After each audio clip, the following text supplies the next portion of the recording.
Pinatunayan ni Elias na siya'y totoong propeta ng Diyos. 18 kabanata. 3 taon nang walang ulan.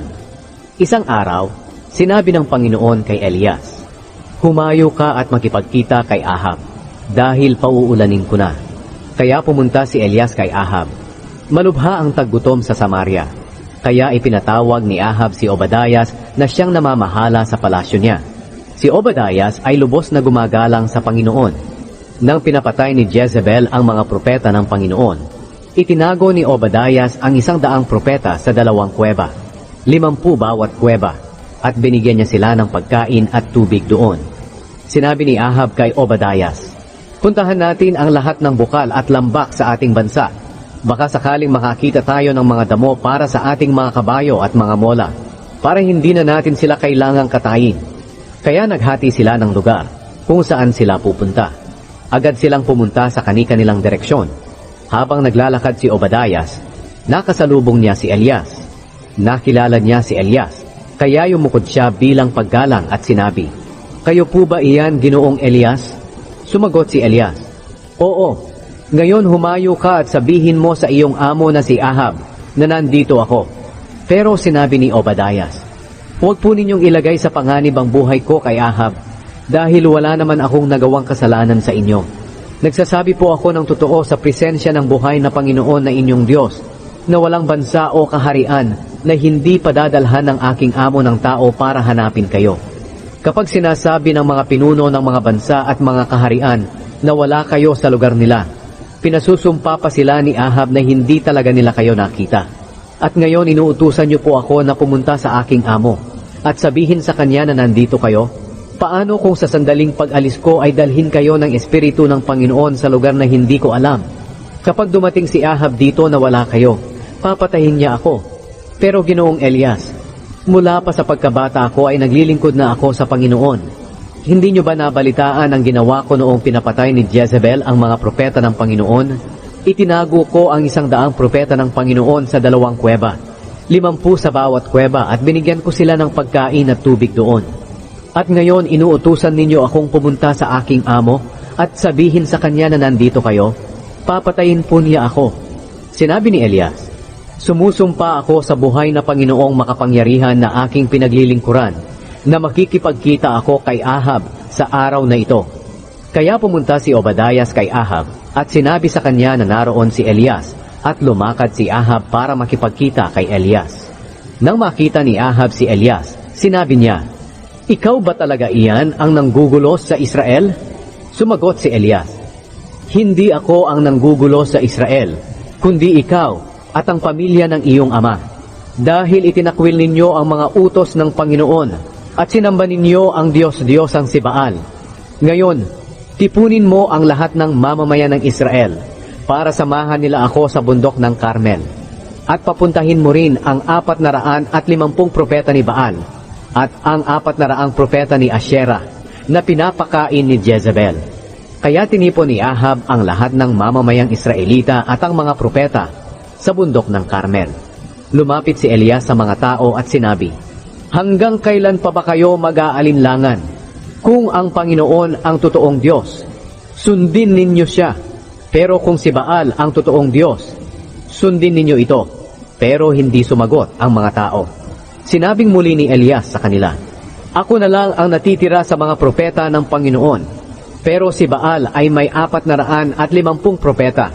Ngayon, dalhan ninyo kami ng 2 toro. Pagkatapos pumili ang mga propeta ni Baal ng kanilang kakatayin at ilagay ito sa ibabaw ng gatong, pero hindi ito sisindihan. Ganoon din ang gagawin ko sa 1 toro. Ilalagay ko rin ito sa ibabaw ng gatong at hindi ko rin ito sisindihan. Pagkatapos manalangin kayo sa inyong Diyos at mananalangin din ako sa Panginoon. Ang sasagot sa pamamagitan ng apoy ang siyang totoong Diyos." At sumang-ayon ang mga tao. Sinabi ni Elias sa mga propeta ni Baal, "Kayo ang mauna, dahil marami kayo. Mamili kayo ng 1 toro at ihanda ninyo. Manalangin na kayo sa inyong Diyos, pero huwag ninyong sisindihan ang gatong."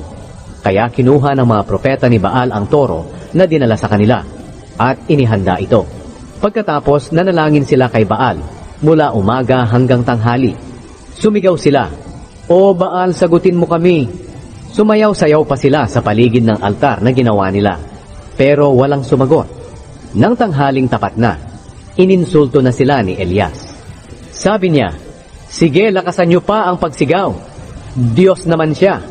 Baka nagbubulay-bulay lang siya o nagpapahinga, o may pinuntahan, o nakatulog at kailangang gisingin." Kaya sumigaw pa sila ng malakas, at sinugatan ang mga katawan nila ng sibat at espada, ayon sa kinaugalian nila, hanggang sa dumanak ang dugo. Lumipas ang tanghali, tuloy-tuloy pa rin ang pagsigaw nila, hanggang lumampas na ang takdang oras ng paghahandog. Pero wala pa ring sumagot sa kanila. Nagsalita si Elias sa lahat ng tao, "Lumapit kayo sa akin." At nagsilapit ang mga tao sa kanya. Inayos niya ang altar ng Panginoon na nagiba. Kumuha siya ng 12 bato na sumisimbolo ng 12 lahi ng mga anak ni Jacob, ang tao na pinangalanan ng Panginoon na Israel. Ginawa niyang altar ang mga bato para sa Panginoon, at ginawa ng kanal ang paligid ng altar. Ang kanal ay kayang malagyan ng 3 galong butil. Iniayos niya ng mabuti ang panggatong sa altar.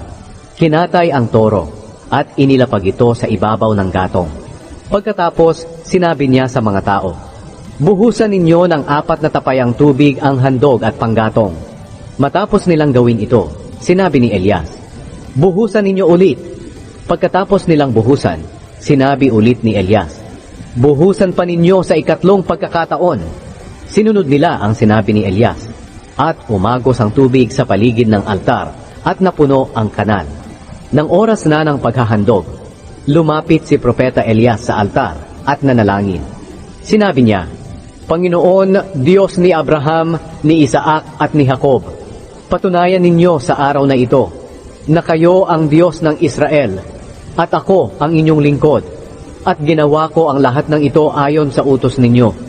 Panginoon, dinggin niyo po ako para malaman ng mga tao na kayo ang Panginoon, ang Diyos, at nais niyo silang magbalik loob sa inyo." Dumating agad ang apoy na galing sa Panginoon, at sinunog nito ang handog, ang gatong, ang mga bato at ang lupa, at natuyo ang kanal. Nang makita ito ng lahat ng tao, nagpatira pa sila at sinabi, "Ang Panginoon ang siyang Diyos! Ang Panginoon ang siyang Diyos!" Iniutos agad ni Elias sa mga tao, "Dakpin ninyo ang mga propeta ni Baal. Dapat walang makatakas sa kanila." Dinakip ang lahat ng propeta ni Baal, at dinala nila Elias sa lambak ng Kishon at pinagpapatay. Sinabi ni Elias kay Ahab, "Humayo ka, kumain at uminom, dahil paparating na ang malakas na ulan." Kaya humayo si Ahab para kumain at uminom. Pero si Elias ay umakyat sa bundok ng Carmel at nanalangin, na nakaluhod at nakayuko sa lupa. Pagkatapos sinabi niya sa kanyang utusan, "Umakyat ka at tumingin sa dagat." At sinunod ito ng utusan. Pagbalik niya kay Elias, sinabi niya, "Wala po akong nakikita." 7 beses na sinabi ni Elias na bumalik siya at tumingin. Nang ika-7 pagbalik niya, sinabi niya kay Elias, "May nakita po akong ulap na maitim na kasinlaki ng palad ng tao na pumapaibabaw mula sa laot." Kaya sinabi ni Elias, "Humayo ka at sabihin kay Ahab na sumakay siya sa kanyang karwahe at umuwi bago pa siya maabutan ng ulan." Di nagtagal, dumilim ang langit dahil sa makapal na ulap. Humangin at umulan ng malakas, at sumakay si Ahab sa karwahe at pumunta sa Jezreel.